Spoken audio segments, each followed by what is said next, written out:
Welcome. In this video I will show you how to boot your DELL Latitude 3500 from USB.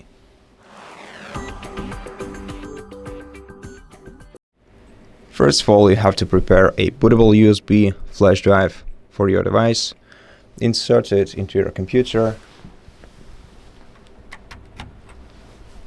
Make sure that your device is fully shut down. Then short press the power button on your device just to launch it.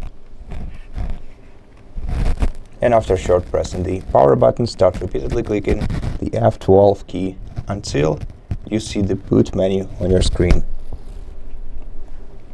Okay, now in the boot menu, we're gonna have to select the UEFI Generic USB card reader.